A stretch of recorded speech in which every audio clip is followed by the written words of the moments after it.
আচ্ছা, অবজেক্টস নিয়ে কারো কোনো কোশ্চেন আছে? সো অবজেক্টস মেথডসে যাই, এগুলো আপনাদের আসলে দরকার নাই। Objects methods advance level.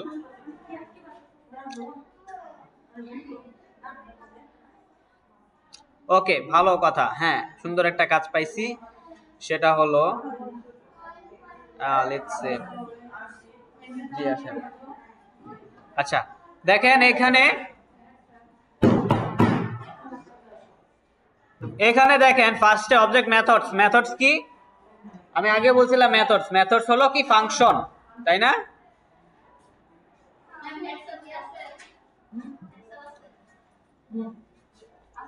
আছে না?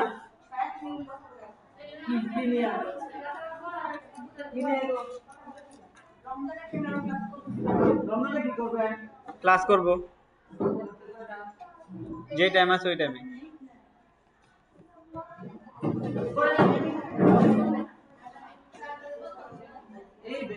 হ্যাঁ, বলে আসবো না, একটু দেখাই দিব, একটু দেখাই দিই দাঁড়ান। আচ্ছা, সো বেসিক্যালি অবজেক্ট মেথড কি? মেথডস হলো কি ফাংশন, নাকি? মেথড হলো ফাংশন। সো আমরা চাইলে অবজেক্টের ভিতরে আমরা একটা মেথডও লিখতে পারি বা একটা ফাংশনও লিখতে পারি, ঠিক আছে? সো ফাংশন কিভাবে লিখবো? ফাংশনটা লিখতে হবে আমাদের ভ্যালুর ভিতরে, ঠিক আছে? যে কোনো একটা কি দিতে হবে, কিটা হবে যে ফাংশনের কাজটা কি সেই রিলেটেড একটা কি দিবেন, আর ভ্যালুটা দিবেন ফাংশনটা। সো এখানে দেখেন কি করছে, এটাকে একটু কপি করে নিয়ে যাই।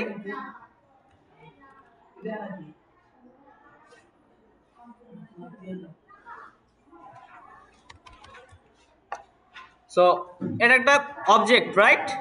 সো এর ভিতরে এগুলো হলো কি কি এবং এটা ভ্যালু। সো কিটাকে আমরা কিভাবে লিখি? এভাবে লিখি না? আচ্ছা, এভাবেই লিখবো, সমস্যা নাই। আমরা চাইলে এটাকে এভাবেও লিখতে পারি। এটা হলো কি আর এটা হলো ভ্যালু। সো দেখেন আমি যখন কোটেশনটা উঠাই দিছি, এটা কি হয়ে গেছে? হলুদ হয়ে গেছে। হলুদ কখন হয়? ফাংশনের নামগুলো হলুদ হয় না?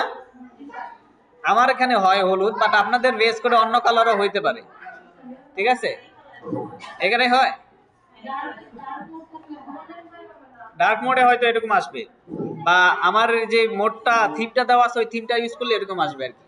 সো মানে একটা ডিফারেন্ট কালার আসবে আর কি ফাংশনে, ঠিক আছে?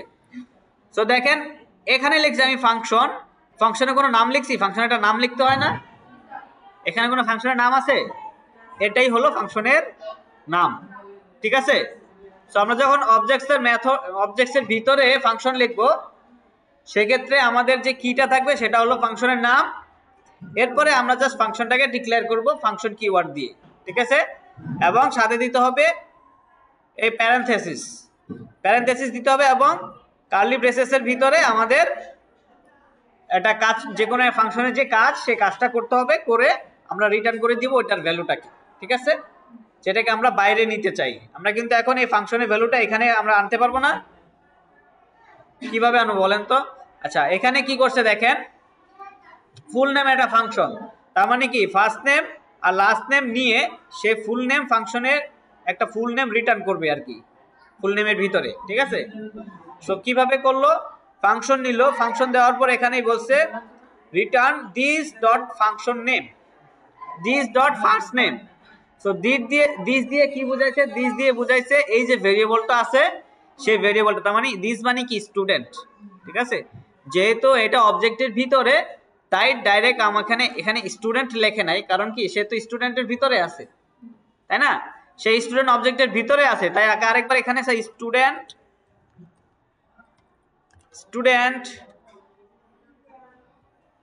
ডট ফার্স্ট নেম লিখলে কোনটা আসতো? এটা না, কারণ স্টুডেন্টের ভিতরে এটা। সো যেহেতু ইটসেলফ এটা স্টুডেন্টের ভিতরে, তাই এটা লিখছে কি দিস, ঠিক আছে? So this dot first name, তারপরে এটা দিছে space this dot last name, ঠিক আছে? তারপরে এটাকে রিটার্ন করে দিছে।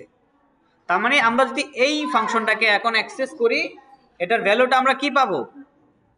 First name space last name, right? কারণ এটাকে রিটার্ন করছে। সো এখানে আমরা একটা কল করি, দেখেন লগ স্টুডেন্ট কল করতে হবে আগে, যেহেতু এটা অবজেক্টের ভিতরে। তারপরে কি দিতে হবে? ডট দিতে হবে, তারপরে ফুল নেম ফাংশনটা কল করতে হবে। যেহেতু এটা ফাংশন, এটাকে আমার এভাবেই লিখতে হবে, ঠিক আছে। সো এখন যদি আমরা দেখি তাহলে কি আসবে, ফুল নেমটা আসবে। আমরা একটু যাই,